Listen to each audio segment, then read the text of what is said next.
Hello everybody and welcome back to the Hilltop Pillbox here in Abbotsford, British Columbia, Canada. And just tooling up here to do a playtest of Global War Meltdown 2025. If you're not familiar with it, it's from Historical Board Gaming. And it's a more of a futuristic game about a global conflict between the East and the West. And the well, it's just a fascinating game. The sculpts are great. We've got little frigates here. These destroyers, advanced destroyers, are very cool. I love the super carriers, these monsters here, because they can hold a ton of stuff. A couple of big fighters or a fighter attack helicopter. Now some of these are not the actual sculpts for the game. They're just being painted and used up so we can use them to denote the different units. You might recognize some of them from some of the other war games and whatnot that you have played, but for the most part this is what we're looking at here. We've got, as you can see, a couple of round tokens here, the Special Forces tokens. You know, you got SEAL Team 6 here sitting on an attack submarine, you know, ready to go. So there's lots of really interesting things in here, a few advances. We've got drones and lots of nukes flying around. I printed these sheets up. They're going to be much nicer than just on grayscale kind of a printing. I put it on red paper for China, of course. And there's lots of neat things on here. You got your cruise missiles, and you got your nuclear cruises, gravity bombs, and all sorts of neat things. Cyber warfare is a big deal. So we're going to be talking about that when we do our play testing now.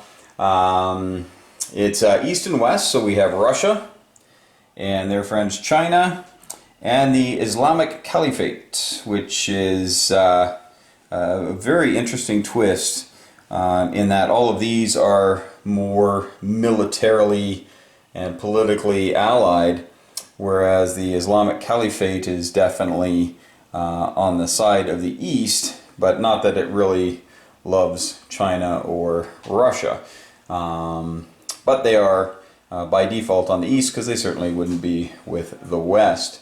And with the West, of course, we have America, USA, and we've got the European Union. It's called the European Union, and the Pacific Coalition, which has got things like India and Japan and Australia. Okay. A couple of neat things. If you haven't seen these before, we got 3 blow-up boxes. One is of the Korean Peninsula, and you can see just the X's across because it's 1 round of attack each time. So highly unlikely that in 1 or 2 or even 3 rounds you're going to get the upper hand to be able to wipe out what's going on there. So that's kind of cool. Taiwan is a very important island in this game, very important piece of real estate that the Chinese love to take over. And of course Israel, which although loaded up with stuff, as you can see here, has got lots of neat stuff going on there. They certainly have their work cut out for them, with the Islamic Caliphate having quite a bit of their own equipment to bring in. So that's going to be an interesting conflict, to be sure. Lots of nukes, very little political intrigue in this one. The lines are drawn and they're just going to blast away.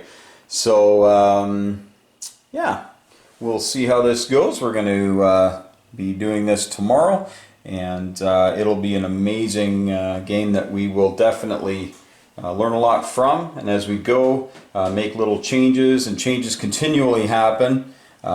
This is just a test map, of course, but you can see even here, you know, there's a line cutting those things in half. We cut the eastern US into 2 different sections, as well as the western US, and even East China was cut into 2 because they had all their eggs in one proverbial basket and would get clobbered all the time. So now we're dividing them up, and we'll see what happens with that. Love playtesting though. It's really great because there's really no pressure to win, just learning how things run. Alright, well thanks for watching, and hey, we'll do some playtest and tag this onto this video. So you'll see it in just a second. I've got to wait hours, so you're the fortunate ones. Alright, well thanks for watching, take care, and we'll see you in a minute. Alright, well after turn one, boy, a lot of things have happened, and as we know the East starts, so we'll take a look at Russia and what they were able to do here. Well, they were able to take Scandinavia, and Central Europe, and the Balkan states, and Turkey. A little bit of help from the Islamic Caliphate to take Turkey, but they were able to do that. Had a drone strike that helped them out there, and a couple of infantry went in. The Islamic Caliphate also had a little bit of fun in Israel. We were able to defeat the Israelis by sending pretty much everything they possibly could. And they also took out most of the small American fleet that was here, and their carrier damaged and was able to limp over here because there's only 3 rounds of combat, and after that, yeah, everybody stops. And the Islamic Caliphate had lost its whole navy and was down to a helicopter and a fighter, and they decided to retreat anyway. So, not a big surprise there. But the big thing here is that 2 of the American Special Forces were destroyed.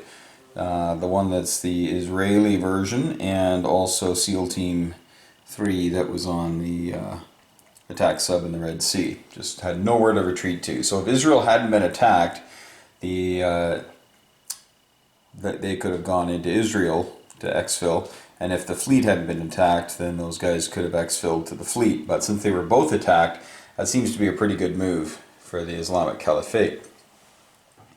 The Russians have come down to help beef up the Middle East here a little bit, help them out.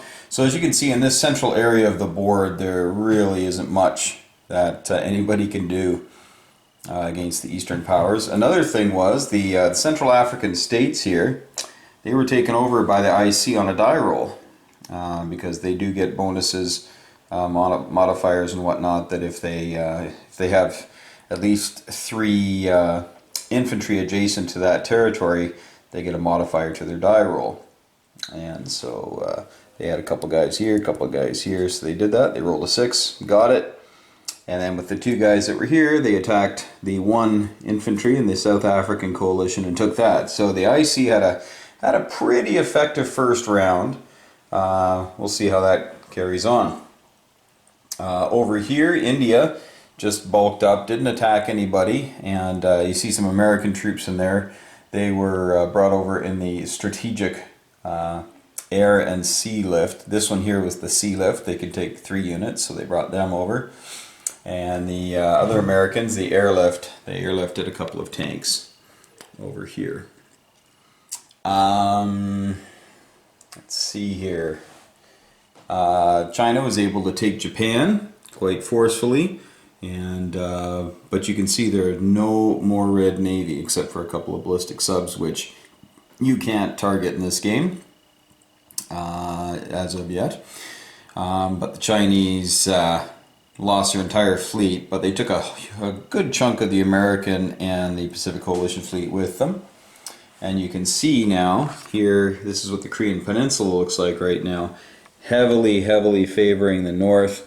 But again, it's only 1 round of combat. And it's unlikely that with these troops, there's a lot of troops there, but they're pretty anemic.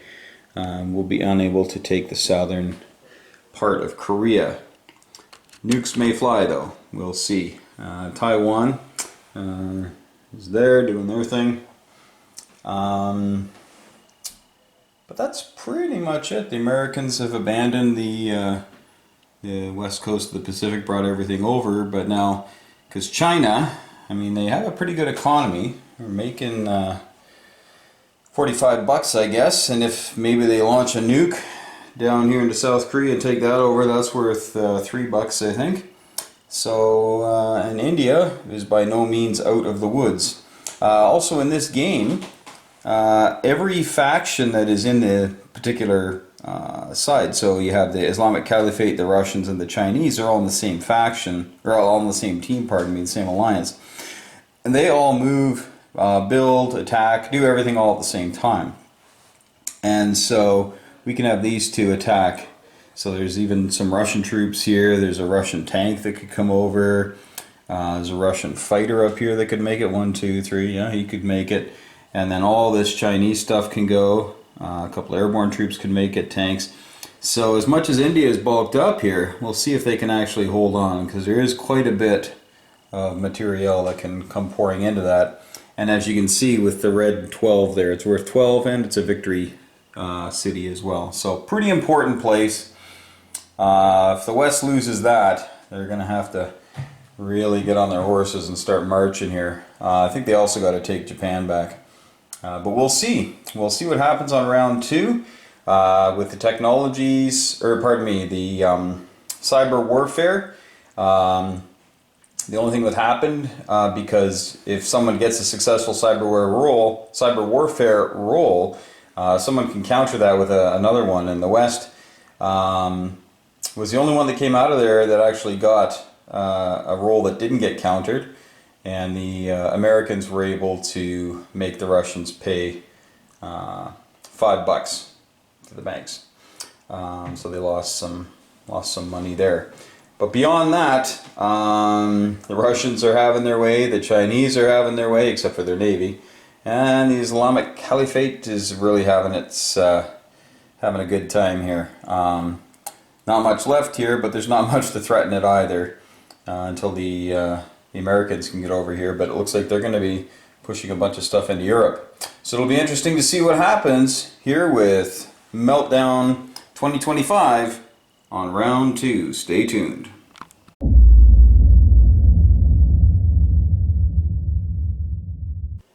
Alright, well here we are halfway through round 2, and the nukes are flying. India is a smoking crater. Took 3 hits, 2 from Russia and 1 from the Islamic Caliphate. And when the Islamic Caliphate got hit the first time, it was from a missile from, or sorry, when India got hit the first time, it was from a missile from the Islamic Caliphate, which they don't need to roll for any authorization. They get a freebie every turn. So India then is able to reply in kind, and did so by zorching the Central Caliphate and took out a few units. But then Russia saw what was going on, so they decided to throw their hat in the ring, and they sent in 2 ICBMs. And what you do is you roll a d6, and with ICBMs you add 2. And so Russia sent 2 over, so it's 2d6 plus 4, essentially, and that wiped out everything that was in India.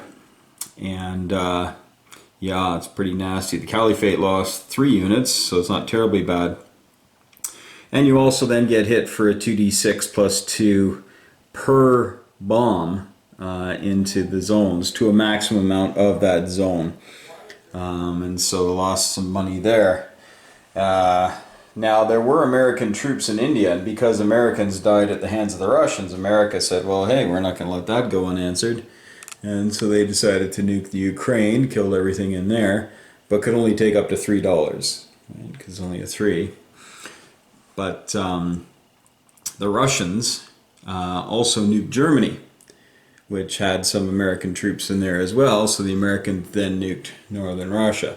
Now here's what happens with the nukes. Okay, there's some destruction, of course, and these clouds are going to come off at the end of whoever turn it is. So at the end of this turn, the one in the Caliphate will come off, the Ukraine-Belarus will come off, and the northern Russia one will come off, but these other ones are going to stay on there. And the way it works is, if you have a blast marker, a nuclear bomb marker sitting in your territory, you can't move anything in or out of there.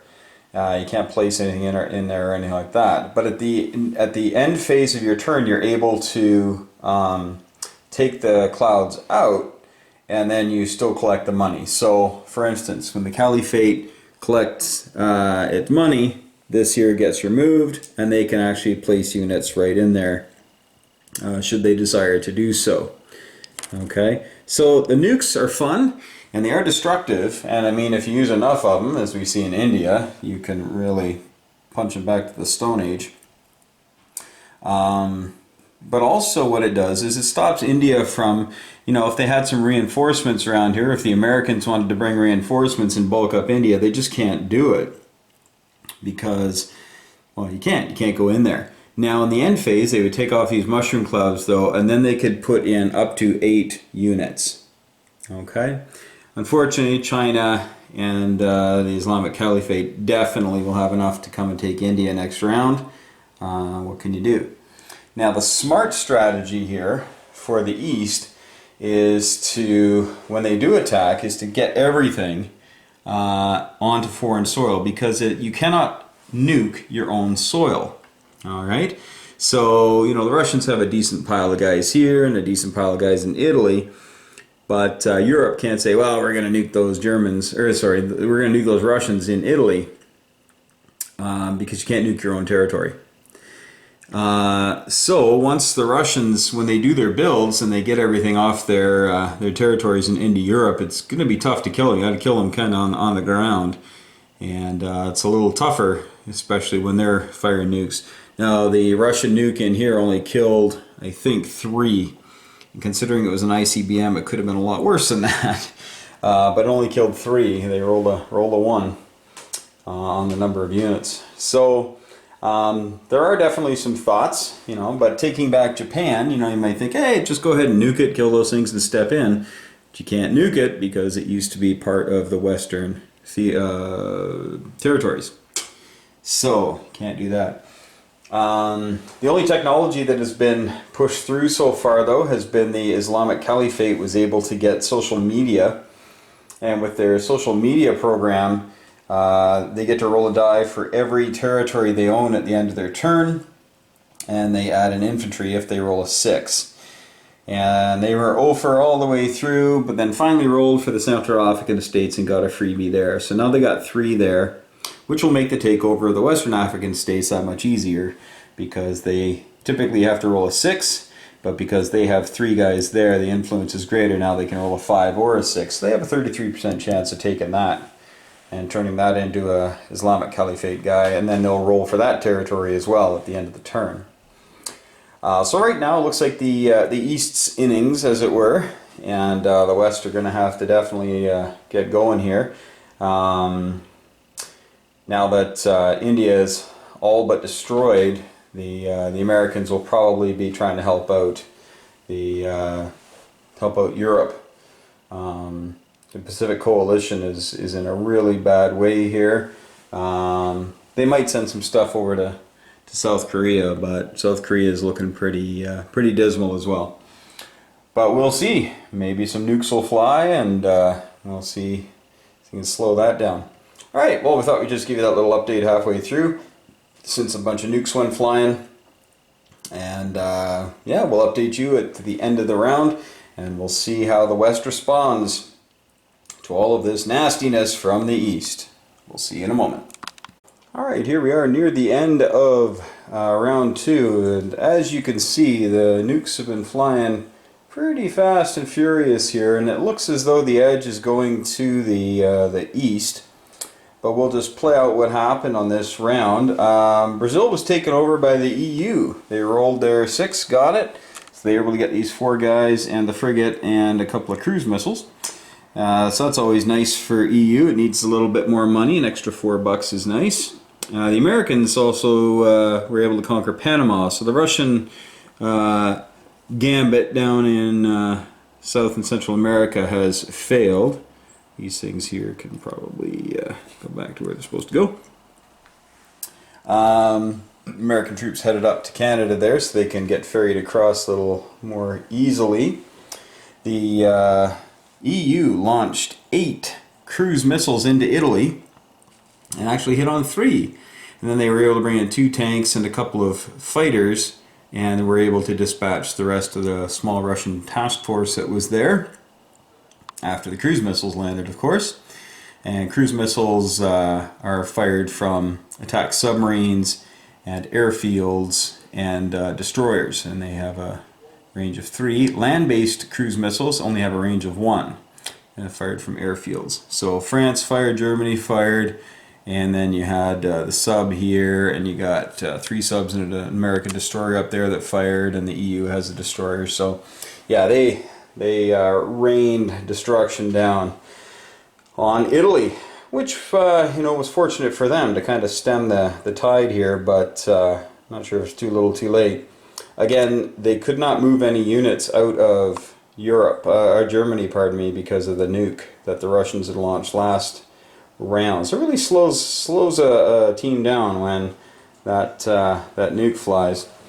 But here, the Pacific Coalition, of course, India being a smoking crater, they only had a couple of intermediate range ballistic missiles, and they fired one next door and killed a bunch of guys, because the IRBM is damage +1, and they rolled a 6, so they killed 7 guys, and plus they took the $5 that was destroyed from China's stockpile. And then they fired a submarine launched ballistic missile into Iran, Pakistan.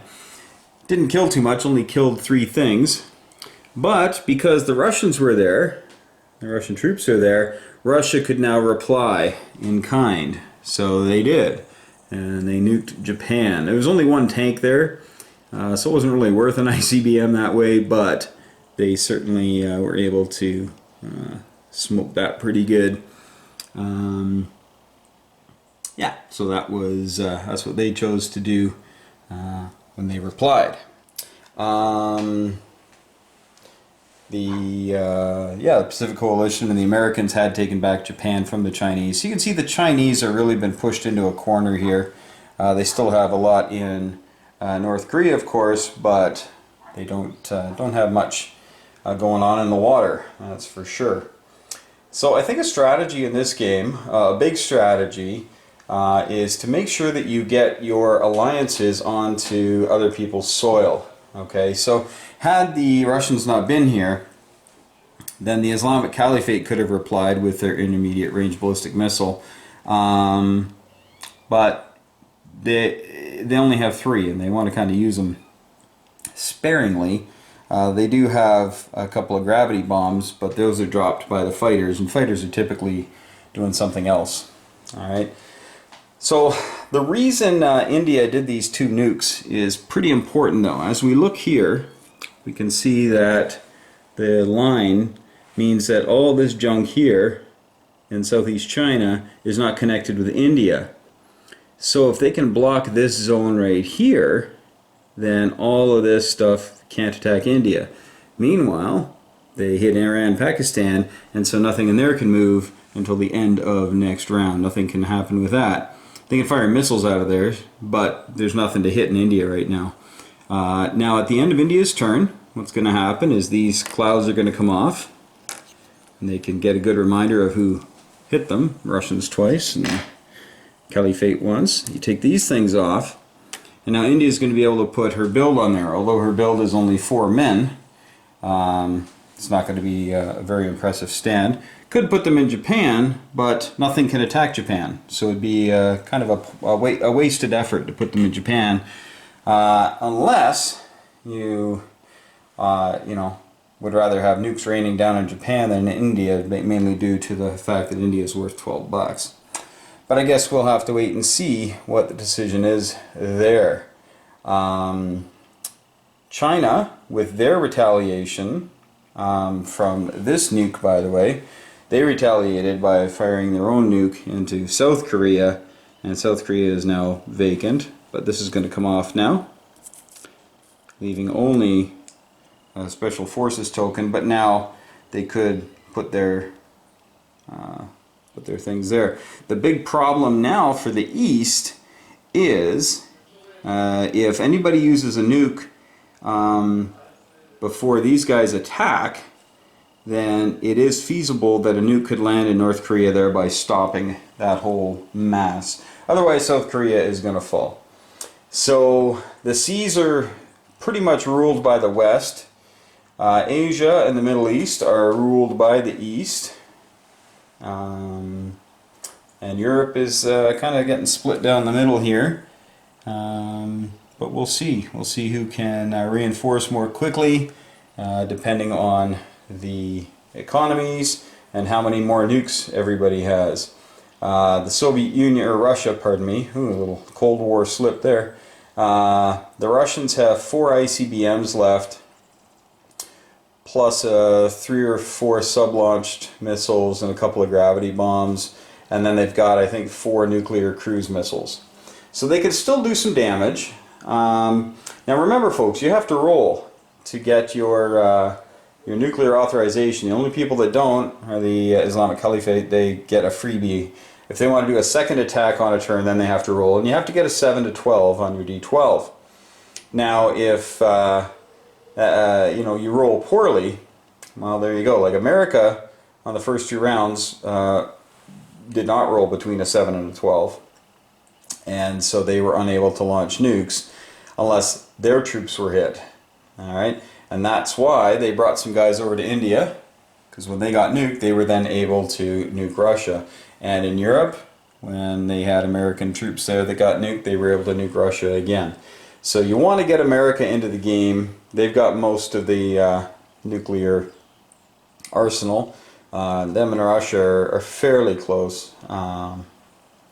But if America doesn't roll well, they have to rely on the Pacific Coalition that has 2 nuclear cruise missiles and like 3 gravity bombs and a couple of sub-launched and a couple intermediate range. So they're not really loaded up for bear. And the Chinese, I mean, if they roll well, they can just disintegrate, as we have seen India. So we're going to play the next round here. Again, the goal, folks, is to be 5 points ahead of the other person. Okay, and it looks pretty dismal here. It looks like there's going to be a +1 there. The South Korean theater is probably going to be a +2. I don't think Central Europe is one, but this one here is this. And so they have to be careful here now. They have to be very careful. Plus, they got Israel, and that's also a victory condition, victory city. Now, on the other side of things, the Russians gave up 1 here. So it looks like the East is up by 3 right now. Again, you want to be up by 5. So if they collect 2 more quickly, that could be the game. Because the West doesn't look like it has the horses to get anything. Plus, if their troops are tied down, right? So if maybe the maybe if India falls, that'll be +4, and if France falls, that's +5, and if they nuke Germany again, none of the troops in Germany can move. So it'll be tough for them to take France back. So there are some interesting strategy moments, just trying to plan things out. Make sure you understand the rules really, really well. And they're very basic rules, folks. This is not a complex rule book. The big thing you get to know about is the nukes and cruise missiles. And cruise missiles basically just attack at a 3 in their first strike. Pretty simple.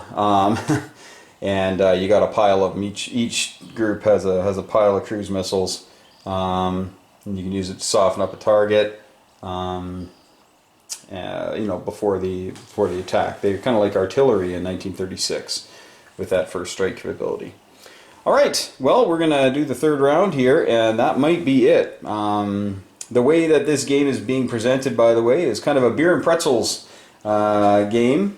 That's going to be a lot of fun, fast-paced action, and not get bogged down in rules. And I am feeling that right now. That it's pretty simple. Once you've played 1 game, you'll definitely want to just set it right back up again and do it again, because now I know what to do, right? And now you got a strategy for those nukes. But the big thing, folks, is when those nukes get hit, when they land, and they're auto land, right? Like if you launch a nuke, they land. There's no shooting them down or anything. Then you really stop your opponent from moving, gives you time to bulk up a little bit. But we'll see if India is able to do that. Yeah, it's going to be an interesting round 3. All right, see you in a minute. Okay, here we are, and we're halfway through turn 3. And really, this is how you have to debrief each time, just mainly because of the the nuclear weapons that get used and why certain units didn't move and do move and whatnot. So yeah, just giving you this quick update here. So the Russians were very, very, very lucky with their atomic rolls, getting their allowance of nuclear, the release of nuclear weapons. Okay, they were given their authorization, that's the word I was looking for. Authorization, and they got 4 in a row. You have to roll between a 7 and a 12, and they got 4 12s. Bang, bang, bang, bang. And so Germany felt their wrath, and France felt their wrath. So France is empty. Germany is down to having 3 fighters. Now, of course, you know, you can reply in kind if you are America or Europe. Unfortunately, there really isn't much to shoot because the Russians are very smart. They're not building much in any of these spots here. They're just building 1 item each in all of their taken territories. There's not really much to hit. I mean, you know, you can nuke them and take out money, but that's about it. But Yakutia used to have 2 men and a fighter jet. That got nuked by the Americans in response, retaliatory response for Germany, for the nuking of Germany. The Russians did have some good fortune up in the North Sea as well. They took out the combined fleet quite handily. Still have a fairly tidy fleet there. Just so you know, those are guided missile destroyers. In most games, destroyers are fairly anemic. You know, usually a 4 out of 12 to get a hit, or a 2 out of 6. And on these guys are 8 out of 12. They're the heavy hitters on the ocean.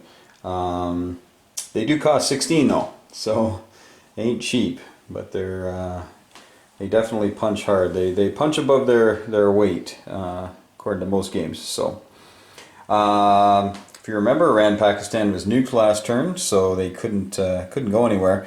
But they did nuke India again. They didn't. China did. China got authorization for that, so they nuked there. And there was a retaliatory nuking. I forget where. Into China and killed a bunch of guys. Maybe that was in here. So the Chinese have bought a bunch of airborne. They bought 8 airborne. They're $4 a piece. They can go up to 3 spaces in an airborne assault, but they can't fly over any place that has enemy fighters. So you can kind of block them pretty easily just by placing a fighter here and there and stopping that from happening. But South Korea did fall. It is well and truly red. So that is, as you can see, the red star down there and in between there. It's a victory city, so it's that's +1, and of course Jerusalem, Israel here, +2 for the east. The east is up 2 there, and there really isn't much stopping them next round from taking Germany and France, which would put them up 4. So that could be a problem. Now the Americans did take here, so that's now it's the +3 again. If they take those, India, kind of a dice roll as to whether or not India will survive. But we'll see. It'll probably be done next round, but maybe not. You don't know what's going to happen. The Americans still have 3 ICBMs left and a ton of they got 5 or 6 nuclear cruise missiles. They got 2 sub-launch nuclear missiles. The Russians have 2 sub-launched missiles, but that's it for their nuclear missiles. They do have nuclear cruise, a couple of those, and they've got a couple of gravity bombs that fighters carry. So not quite as devastating, but still really put a crimp in your day. So we'll update you at the end of the turn for the West. And oh, there was one thing I was going to show you here. The Islamic Caliphate is the only group that has had any luck with their technology roles, and they got the social media recruiting, and so they are going to roll for each of these territories that they now own, and for every 6 they get a free infantry. So we'll start with the North African Caliphate. Nothing there. Moving across. Nothing there. Let's head south here. No. Head across. No. Somalia. No. And South Africa, no. Okay, back up. Israel. Well, look at that. I guess they got some love in Israel. Okay, so we'll remember to put another guy there. The Central Caliphate, nothing there. Iran, Pakistan, nothing there. So they got one free guy. By the odds, that's pretty much spank on there. So we're gonna throw that freebie right in there. All right. Well, that's it for the East's turn here in the third round, and we will show you what happens in the fourth. Let's see if Europe is able to hold on here. It's looking pretty bleak, but you never know what they can pull out of their hats. Europe seems to be a place where wars, you think it's over and then something weird happens. So let's see what happens here. And for those of you who are saying, hey, why don't you just nuke these Russians? Well, you can't nuke it because it's your home soil. So again, great strategy tip there. And the Russians built 4 tanks last round.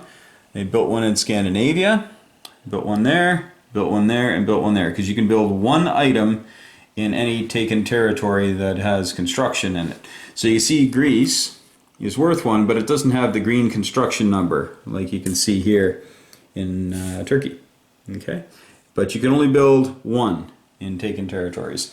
But hey, when you can do that and they can't hit you with nukes, that's handy. Also, the European Navy is pretty much toast up north. But if you look, there's the straits between the Baltic and the North Sea. If you own both land masses on either side of any strait, you can close it. Okay, so this is open to both sides right now because the Islamic Caliphate holds it, European Union holds it, but if this turn, say the European Union takes that, they can close that to the East's travels. So we'll see what happens here on turn 3. Stay tuned.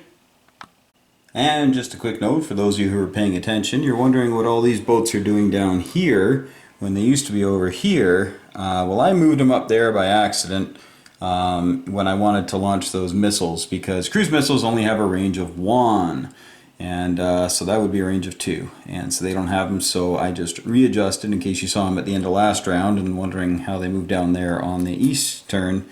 There you have it. Alright, the more you know.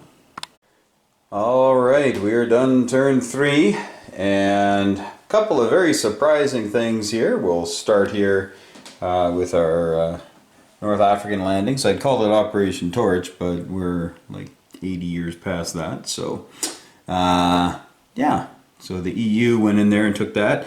Could have been the EU or the Americans, but the EU really needs some money. Mainly, they're getting nuked all the time for typically 12 bucks a round. And so that's really hampering them. Plus they're down $13 here already, including the +2 that they've got here. Oh, +4. We forgot about the +4. We got to add that. All right. So they get 16 bucks a turn, but then they're getting nuked for 12 usually most turns. So that's not a lot of money. Although the Russians are running out of nukes, and so the EU did something here that was quite fascinating. They decided to nuke Iran, Pakistan, which they did, and they were able to remove 4 infantry units. And not only that, they were able to take away $5 from the Caliphate, which is always a good thing to do. But the Caliphate only has the IRBMs, the intermediate ranged, or the medium ranged ballistic missiles. They only have a range of 3. And so as we count from here, range of 3, and they have to attack an EU ground territory with IRBMs. You can't target naval units, so you might think, oh, they can find something all over in this. No, you can't. You got to go this way because you got to go land, and you got to hit the EU. So we count 3 spaces away, and we go 1, 2, 3, and it's all Soviet or Russian, pardon me, held territory. So they really can't do much when the EU attacks them. So that's something that the West is going to probably hold on to. Now the Russians can certainly attack them though, as we know, because the Russians have troops in there. But the Russians are getting way low on nukes. They have 2 gravity bombs and 2 sub-launched, and 3 nuclear cruise, which you have to roll for. You got to get a 8 or higher with your nuclear cruise missiles. and they have target selection. So you're taking out choices of targets. You're not actually, yeah. You still roll. You still get the a D6 to do the destruction of units, and you get to choose them. But I mean, there's not much for them to shoot at anymore over here. Plus, nuclear cruises have a range of 1, and they need to be fired from a sub, or an air base, or a destroyer. So, the Russians could have fired them from up here, but that might be something that they want to use on a different opponent, because the EU is really crawling along here, really getting pummeled. So, they might want to use that for somebody else. At the end of the American, the West turn, pardon me, America was able to bring over 5 units to shore up France, and of course we got the landings in Africa here, so they're helping out there. And they also have 1 lone guy left in India in case India gets nuked again. They can reply. But they also did a neat thing here. The Americans took a guy from Okinawa, took all their planes and all that kind of stuff, and then they fired a whole bunch of cruise missiles along with the Pacific Coalition, who is now out of cruise missiles. But they fired in North Korea, and you can see the good old stars and stripes are there. And the lone guy actually survived, because there really was only 1 guy left to defend North Korea. There were 4, and 3 of them got killed by cruises, and then there was just 1 guy left. So now all this stuff here in South Korea, you're probably thinking, well, why would the Chinese guy, or the Chinese player, put all that stuff in South Korea and want to defend North Korea? Well, if they're in North Korea, they can get nuked. When they're in South Korea, they're safe. So they'll come back obviously and take this, but they're safer in South Korea than they are in North, for sure. All right, that's pretty much it. The Americans finally built some LHDs. These are the transports for the games, and they're going to be able to ship some guys over. And you're wondering how they got these guys over here, in case you haven't heard about the strategic redeployment, strategic movement at the end of your turn. There's an air and a, I'll show you the Russian card here. So unit movement, strategic rails, and a sea lift and an air lift. Those are how many units you can do. America's is decidedly better. We'll just come on over here and show you. So they've got 2 on the rail, which isn't a big deal because it's just North America, but then the sea lift and air lift is pretty impressive. They can move 5 units, and most of the time it's 6 spaces, but because of their special ability they can go 8 spaces. Okay, and plus their special operation and airborne units can go +1. But we look at this guy here, he's an airborne unit, and he flew across and took Siberia. And there's nobody here that can do anything about it. Remember, the Chinese cannot share territory with the Russians. So now the Chinese, if he had landed in Amur or Yakutia, they could come in there and liberate it, but then they'd have to skedaddle right away. Whereas up here, they can't go into Soviet territory that isn't occupied. So the Russians are going to have to take care of that airborne. So we'll see how that goes for them. You can see India has weathered the nuclear storm, as it were, and been putting more troops in there. And yeah, they actually got quite a bit of money last round. They got almost par. Of course, they're down 3 because of that, but still they were able to get a lot of money. Oh, and they're down 2 more because of that. But they're still getting enough money to be able to pop in a bunch of infantry and even a tank. So good for them. Alright, so that's pretty much it for round 3, and you can see the game, this will probably be one of the deciding rounds here. We're getting pretty close to it here, where if the Russians can't break them this round, we might see a Western victory. So round 4 could be it. Again, this is a beer and pretzels game, pretty quick playing, and won't take you all day to play. 2-3 hours, and you'll be done. So looks like 4 rounds here might decide it. May trickle to a 5th, and but we may call it at the end of this. We'll see if there's more damage to be done. All right, see you in a moment. Alright, it looks as though we are done, and we just got to take this one off from last round. It looks like the East has won, and that seems to be a pretty typical outcome here in this game as we play test it. The East just has so much material on the ground and is able to just, especially in Europe, sweep away all opposition. And they just can't match the numbers. And once they're getting nuked, I mean, hey, there goes the economy, and then they're kind of hooped. Even with the extra 4 from Brazil, it doesn't make up for the 12 or 13 they're losing each round in Europe, plus the amount that they're losing when they get nuked. So we're just going to give you a quick wrap up here. And again, folks, this is a play test. Alright, so I mean, you can feel free to ask questions about rules and things, but the rules are kind of fluid right now as we try things out and we see, if the game is broken, if it's, if there's things that happen that somebody can exploit.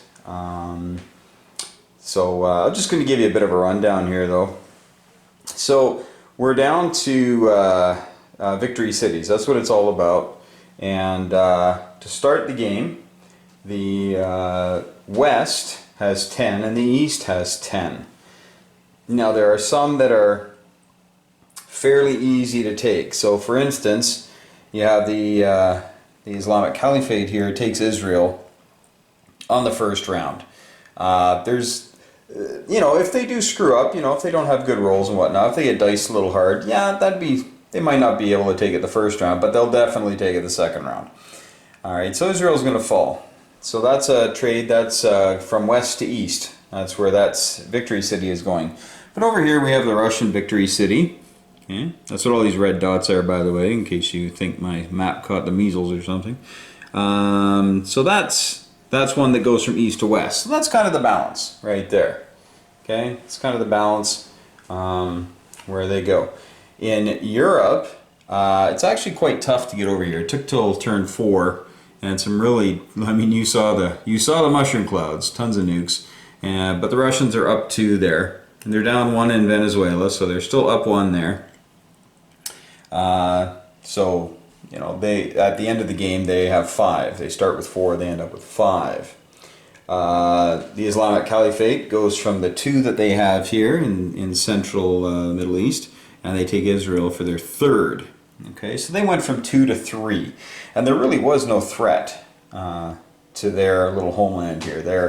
They're quite safely ensconced here.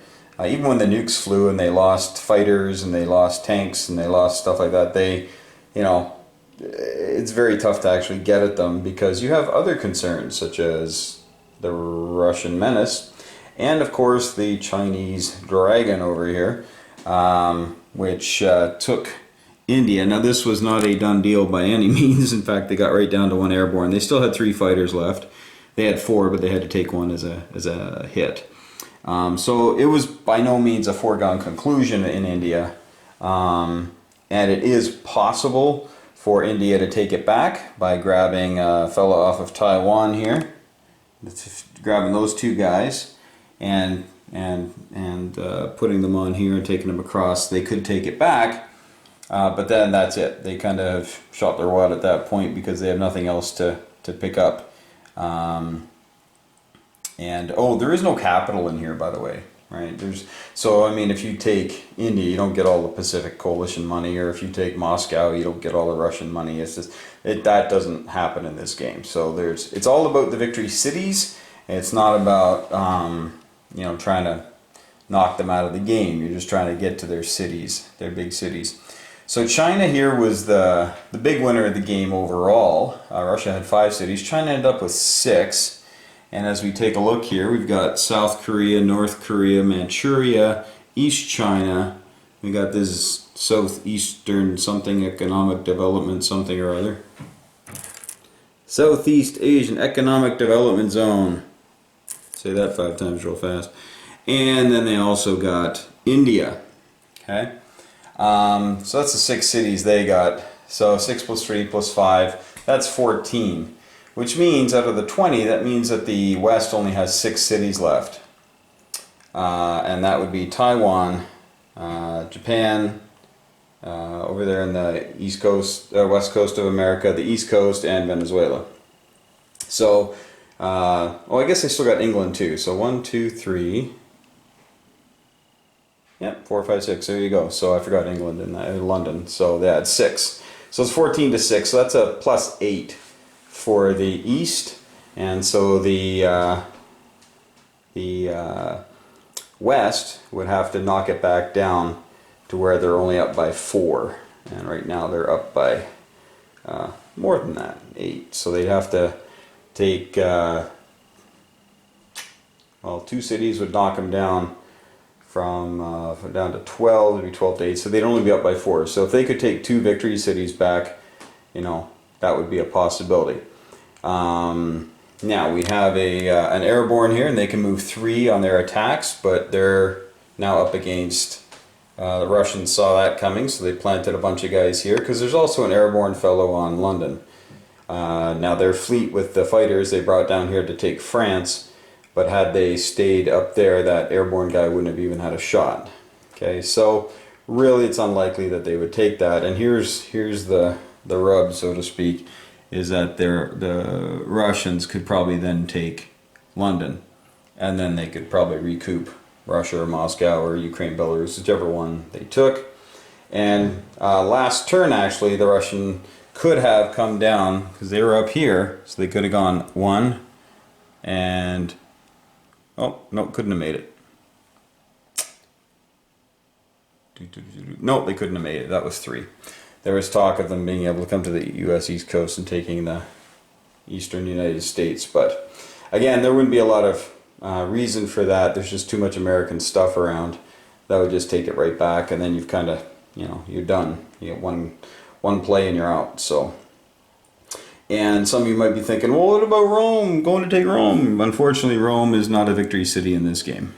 So, it doesn't give you any point there.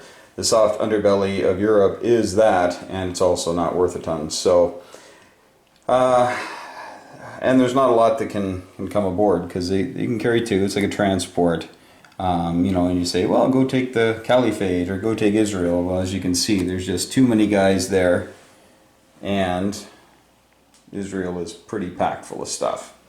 Now they could fire some missiles and things like that, but it's highly unlikely that it would work out. And again, IC comes right back and takes it. Now some of you might be saying, nuke them! Just nuke them and wipe everybody out. Yeah, you could, but then you can't capture the city because nothing's allowed to go in there until the end of the round. And if you roll poorly enough, you might actually leave guys in there anyway, but they would retain ownership of the zone, even though there's a mushroom cloud hovering over top.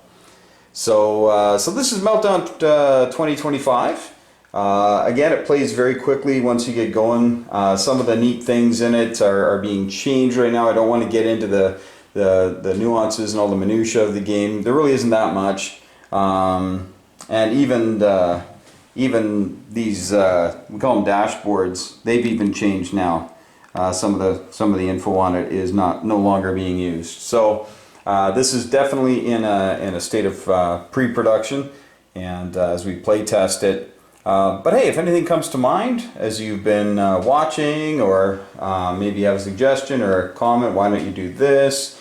Hey, fire it into the comment section below, and I'll be able to pass it on to Doug and Will and the gang, and maybe we'll be able to take a look at implementing your idea. We are trying to keep it as a beer and pretzels game, trying to keep it pretty basic.